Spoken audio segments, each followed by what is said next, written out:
اب میرے بھائیوں، اگلی آیات میں اللہ تعالیٰ نے اپنی قدرت کی نشانیاں، فزیکل فینومینا آف نیچر، اور اس میں بھی بالخصوص وہ فزیکل فینومینا آف نیچر جو عرب کے لوگ آبزرو کیا کرتے تھے اپنے عمومی زندگی کے اندر، اور یہ آج بھی اسی طریقے سے ویلڈ ہے.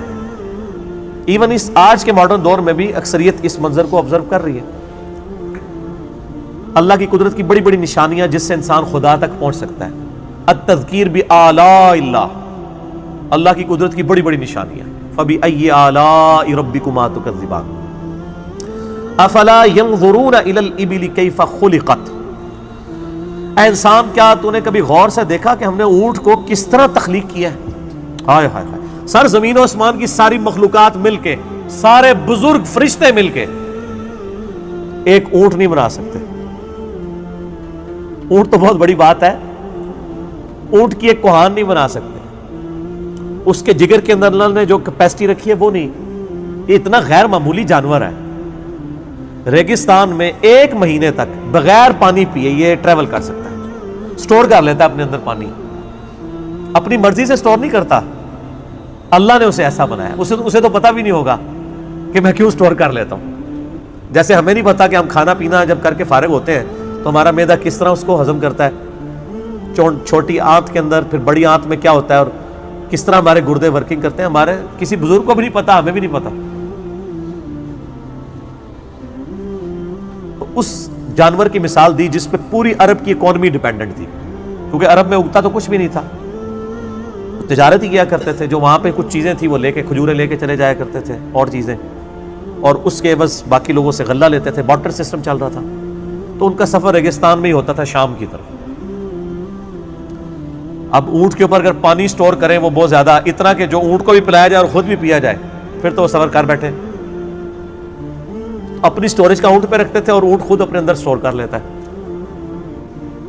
تو اللہ نے کہا اس اونٹ کو دیکھا کیسا بنایا، تمہارے گھوڑے فیل ہیں، ریگستان میں چل نہیں سکتے، اور اونٹ کے پاؤں ایسے بنایا کہ جو ریگستان میں چلتا ہے اور ساری وہ گرم لو برداشت کرتا ہے. اس کے باوجود اتنا طاقتور ہے کہ اس پہ تم بیٹھتے ہو، ٹریول کرتے ہو. پھر اس کی کوہان ایسی رکھی ہے کہ اس کے اوپر تم یعنی وہ مینیجبل فارم میں اس کے اوپر کرسی وغیرہ زین رکھ سکتے ہو. تو اس کے اوپر اللہ نے ان کو ایمفسائز کروایا کہ اس کو کبھی دیکھو یہ خود نہیں بنا، اس کو بنایا ہے کسی نے. وَإِلَى السَّمَاءِ كَيْفَ رُفِعَتْ، اور آسمان کی طرف دیکھو کیسا بلند کیا اسے بلند کرنے والے نے. وَإِلَى الْجِبَالِ كَيْفَ نُصِبَتْ، اور دیکھو پہاڑوں کو کیسا اللہ نے ان کو گاڑ دیا، کیسا کھڑا کیا انہیں. یہ ناسبی کا لفظ بھی اسی سے نکلا ہے، وہ بھی سیدنا علی کے مقابلے پہ کھڑے ہوئے ہیں. وَإِلَى الْأَرْضِ كَيْفَ سُطِحَتْ، اور زمین کو دیکھو کیسا بچھونا بنایا. یہ 4 آبزرویشنز ہیں جو عرب کے لوگ کرتے تھے.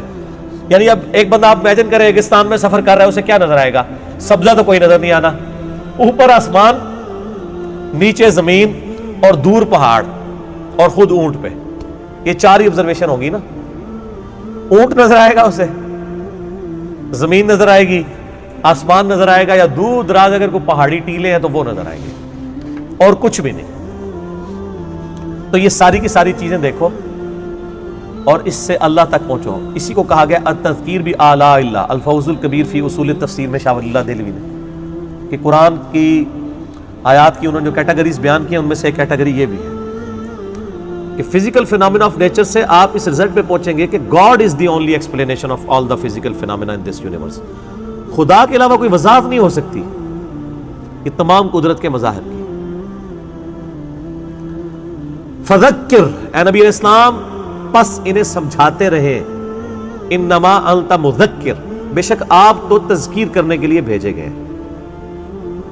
آپ کا کام کیا ہے؟ لوگوں کو سمجھانا، لوگوں تک حق بات پہنچانا. ان کو منوانا آپ کا کام نہیں ہے. یہ 2 الگ چیزیں ہیں.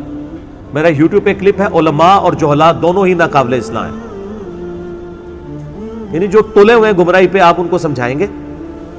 جن کی پرائمری رسپانسبلٹی تھی اللہ نے ان کو بھی منع کیا ہے کہ آپ نے زبردستی نہیں سمجھانا ان کو، صرف بات پہنچانی ہے. مانتے ہیں مانے، نہیں مانتے جائیں دوزخ. اور یہاں پہ وہ بات دوبارہ رپیٹ انما انت مذکر، آپ کا کام، آپ تو صرف ڈر سنانے والے، لست علیہم بمسیطر، آپ ان کے اوپر داروغہ بنا کے، نگہبان بنا کے نہیں بھیجیں گے کہ آپ ان کے سر پہ کھڑے ہو جائیں گے مانو، نہیں، دعوت دیں گے، مانتے مانے نہیں جاتے جائیں دوزخ میں۔ انا ہدیناہ السبیل اما شاکرا و اما کفورا، ہم نے ہدایت کا راستہ واضح کر دیا، اب تمہاری مرضی ہے، شکر گزاری کی روش اختیار کرو خواہ ناشکری کی، خدا کو کوئی پرواہ نہیں ہے، خدا بے پرواہ ہے، یہ ذہن میں رکھیے گا۔ مجھے اللہ تعالیٰ کی جس صفت سے ڈر لگتا ہے نا، وہ اس کی غنی ہونے کی صفت ہے۔ جب اس کو پرواہ ہی نہیں ہے تو سر پھر آپ جو مرضی کریں، اٹھا کے پھینکے گا دوزخ میں، چیختے رہیں گے، اسے پرواہ ہی نہیں۔ سورہ المومن کے سٹارٹ میں آتا ہے کہ اللہ تعالیٰ جب نافرمانوں کو عذاب دے گا نا تو ان سے پوچھے گا آج تمہیں تکلیف ہو رہی ہے؟ تو کہیں گے آج تو ہم اپنی جان سے بیزار ہیں۔ تو اللہ فرمائے گا اس سے زیادہ مجھے تم سے بیزارگی ہوتی تھی جب دنیا میں تمہیں اللہ کی طرف بلایا جاتا تھا اور تم روگردانی کرتے تھے۔ اسی کو ہم پنجابی میں کہتے ہیں نا، ہن پتہ لگا بچوں جی، بچے آپس میں جب کرتے ہیں اور اللہ تعالیٰ بے نیاز ہے، اسے پرواہ کسی کی نہیں ہے، لیکن اپنے نافرمانوں کے بارے میں وہ اتنا سٹرکٹ ہے کہ وہ کہہ رہے ہیں کہ اب پتہ چلا،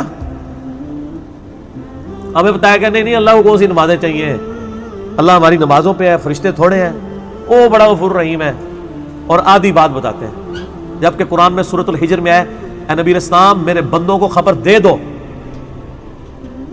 کہ بے شک میں معاف کرنے والا مہربان ہوں، لیکن میرا عذاب بھی بڑا سخت ہے۔ اللہم اجرنا من النار الا من تولا وکفر، مگر جس نے روگردانی کی اور کفر کی روش اختیار کی، انکار کی، فیعذبہ اللہ العذاب الاکبر، تو ایسے شخص کو تو ہم بہت بڑا عذاب دیں گے۔ اللہ تعالیٰ فرما رہا ہے ان الینا ایابہم، بے شک